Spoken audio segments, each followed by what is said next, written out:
Olá, pessoas! Sejam todas bem-vindas. Sintam-se todos acolhidos.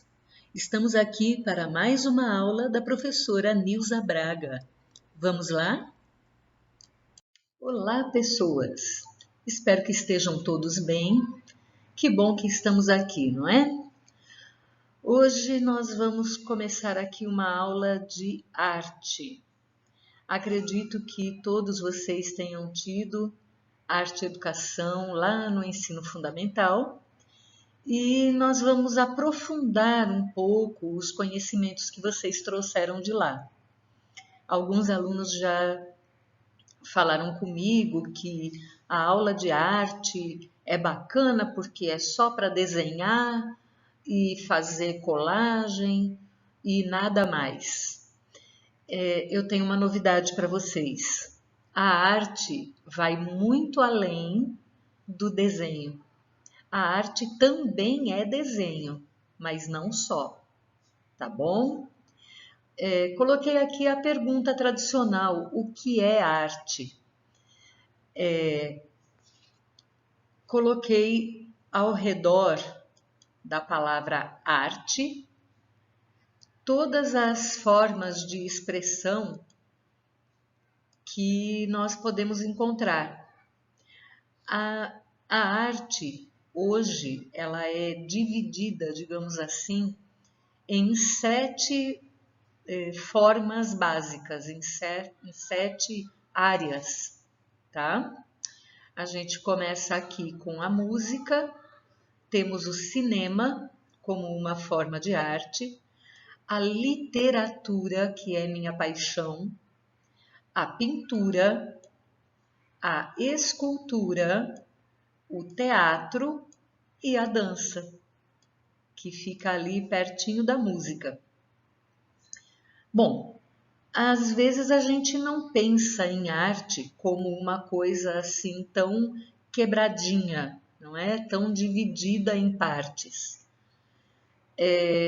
Na verdade, tudo isso que vocês estão vendo aí, essas sete áreas da arte, elas estão interligadas, não é verdade? Ai, desculpem, eu acabei de ver que aqui eu cometi um engano, foi um erro de digitação, desculpem. Literatura. Literatura não existe. Foi um erro meu. Voltando, nós não temos uma separação muito grande entre todas as áreas, porque a dança e a música estão sempre muito próximas, assim como o teatro e a dança, porque a dança é uma expressão corporal importantíssima e o teatro também entra na área da expressão corporal. O teatro e a dança podem usar a música e a música ganha um novo sentido quando a gente ouve uma música ligada a alguma cena de teatro ou de cinema. Né? O que seria do cinema se não fosse a trilha sonora? Todos os filmes que a gente assiste, tudo que vem da televisão, do cinema mesmo, né? O cinema físico, eu acredito que uma parte importantíssima é a trilha sonora. Tem músicas que a gente ouve e lembra imediatamente de um personagem ou de um filme, né? Mas o cinema ou o teatro também não teriam como existir sem a literatura, porque o roteiro, o enredo das histórias que a gente vê no cinema ou no teatro são criados por escritores. É literatura.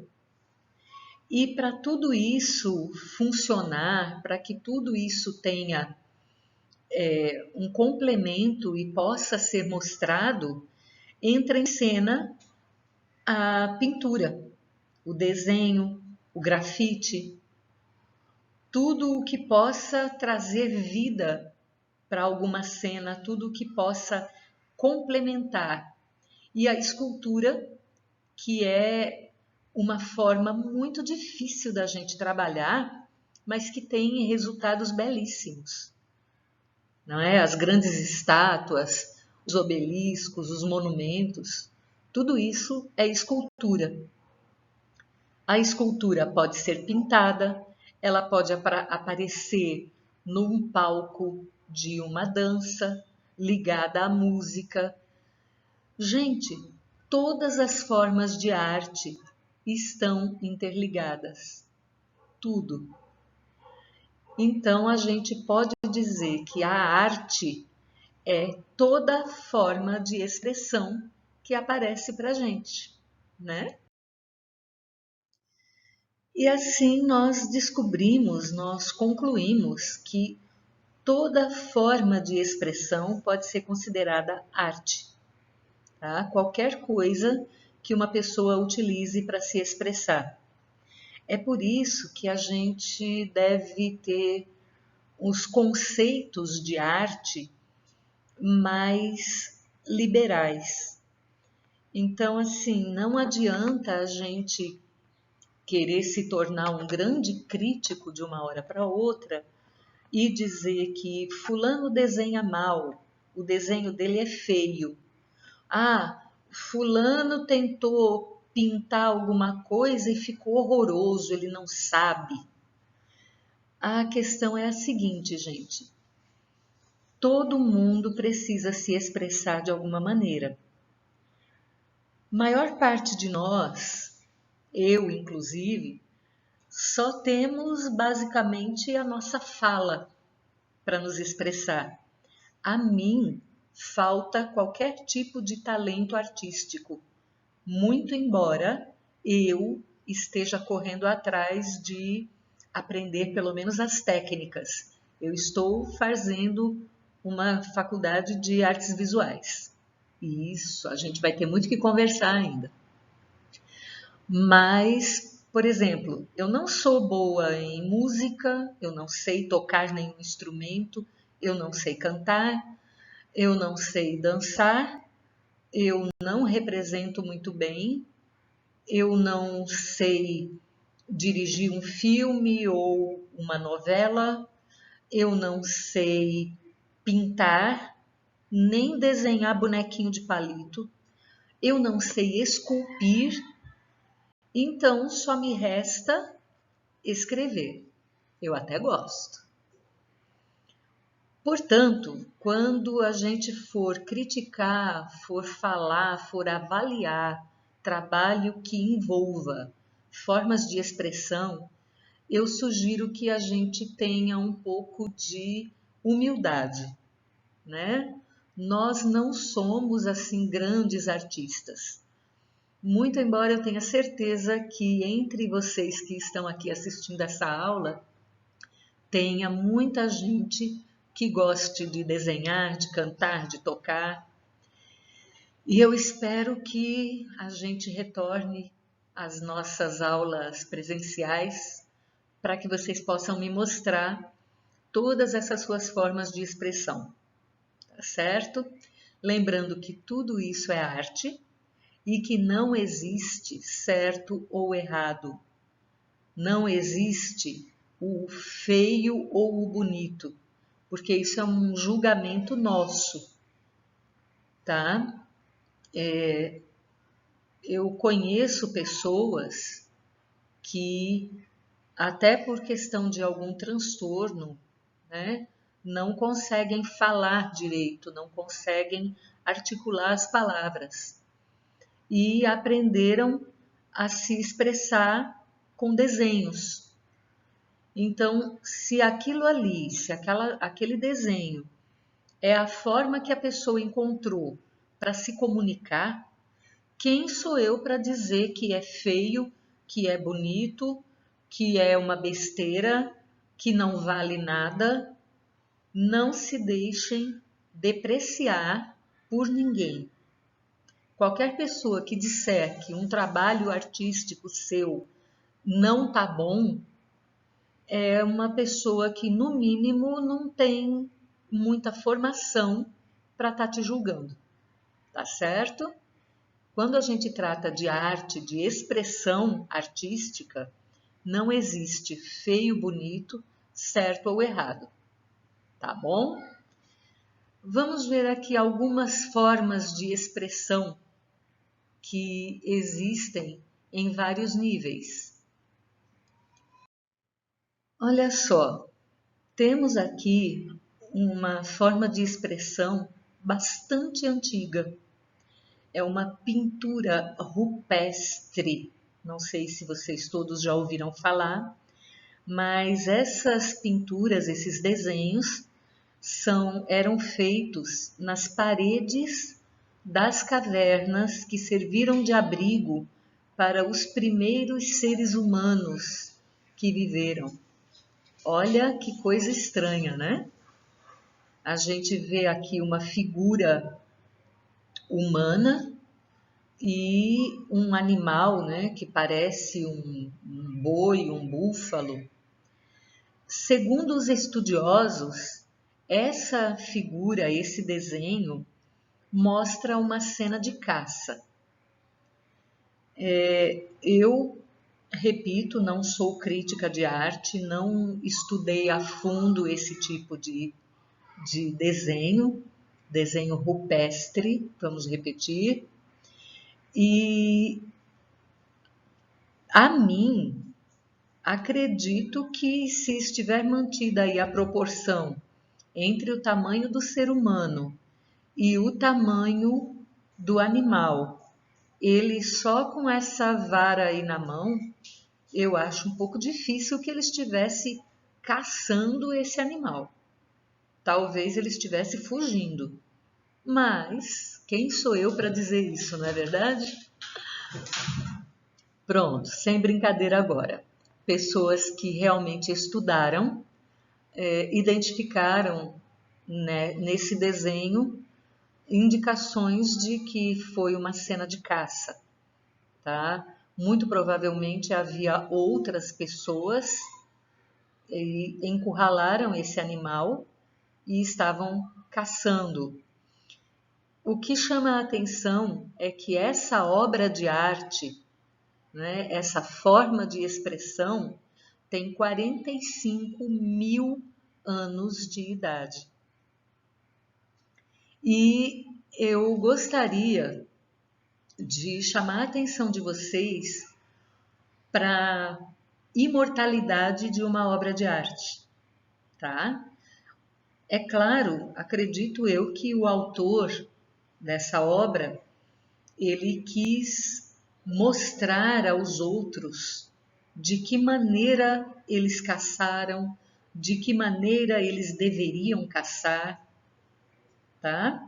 Só que, como era no interior de uma caverna, ficou preservado até hoje e nós podemos hoje acompanhar um pouquinho da história daquela época.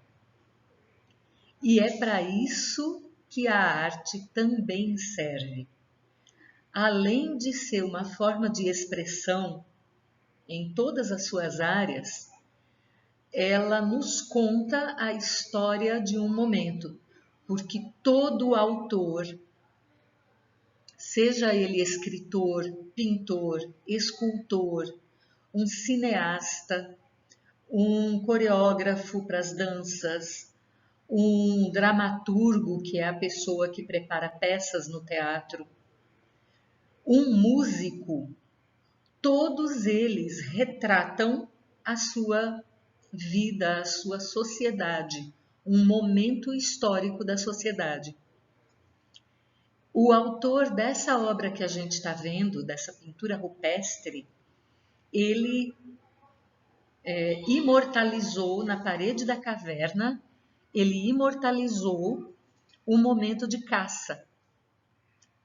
E hoje nós podemos deduzir muitas coisas a esse respeito, que eles já se alimentavam de carne em determinadas ocasiões, que provavelmente eles tinham que caçar em grupos grandes, porque aparentemente esse animal é muito grande para ser abatido com uma única paulada por um único homem, O animal tinha chifres, então provavelmente ele usaria também para atacar o homem e assim por diante. Gente, a grandiosidade disso é imensa. Nós temos realmente que tirar o chapéu para a pessoa que causou tudo isso, que fez com que tudo isso viesse à tona. Vamos ver outra obra?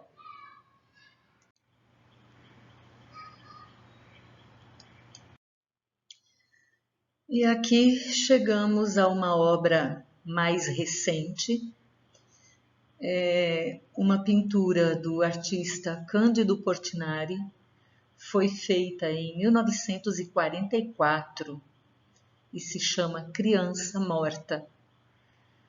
Eu vou deixar que vocês olhem um pouquinho, caso ainda não conhecessem essa obra.